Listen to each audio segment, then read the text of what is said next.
nothing, not to mention that if my insurance payments went up, I'd go broke.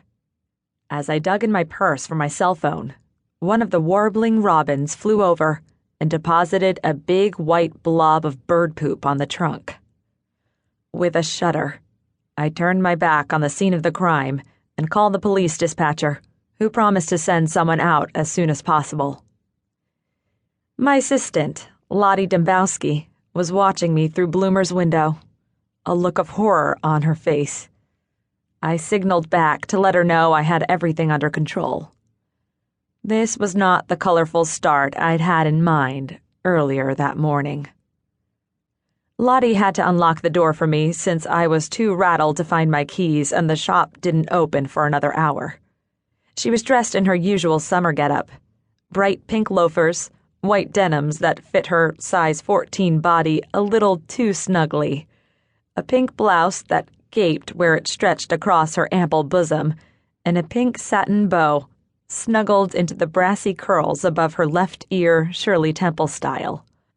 Not exactly a trendy hairdo for the mother of 17-year-old quadruplets, but try to tell her that, and she would hand you a hairdryer and tell you to knock yourself out.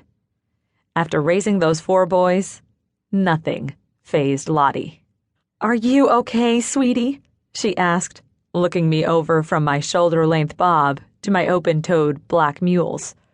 "I saw that pond scum ram you." "I'm fine, just angry is all." "He was in some hurry, wasn't he? Come on back, I'm making breakfast." Cooking was just one of Lottie's abilities. Besides being a true genius at floral design, she was also the one who put me onto my Corvette. And she knew just about everyone on the New Chapel Town Square, a boon to any business person, especially a novice like me. I had met Lottie during the period of my fateful engagement to Price Osborne II, when Lottie owned Bloomers and I made deliveries for her, in between clerking for a lawyer. Holding 2 jobs was the only way I could afford law school. My grandfather's trust had covered my undergraduate expenses at Indiana University, a state college, but had not been enough to pay for 3 years of law school, even a local one that allowed me to live at home. But the trust had been enough for a minimal down payment on a quaint flower shop in a small Midwestern college town. The inhabitants of New Chapel, Indiana, were typical in that regard, tolerating the students that flocked to the cheap eateries, coffee houses, and dollar stores during the school year, and bemoaning their absence during the summer months. The town square had the regulation limestone courthouse set amid a huge expanse of lawn, with a tall spire and huge clock face that proclaimed it 10 minutes after 4, regardless of the real time, along with the standard complement of family-owned restaurants, shops, and businesses flanking the courthouse square on all sides. The town was unique only in its location, 30 minutes by car from the famed Indiana Dunes lakeshore on the southern tip of Lake Michigan, and an hour by train from Chicago, barring unforeseen weather conditions such as, say, clouds.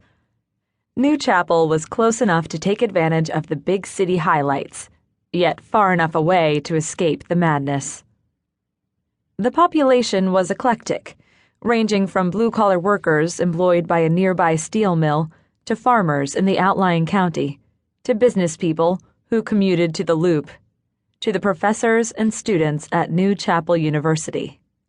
The neighborhoods varied from sprawling areas of tract housing on former swampland to square, flat blocks of identical ranch homes or bungalows on what had been grazing pastures, to fancy gated communities set in hilly, wooded areas, to dilapidated farmhouses that dotted the miles of rural roads connecting New Chapel to neighboring towns.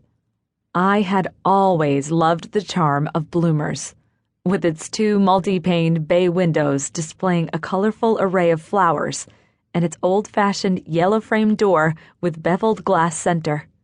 But I never thought I would one day own it. After my disastrous year at law school and my breakup with Price, I had considered moving to Chicago to find work. But the thought of all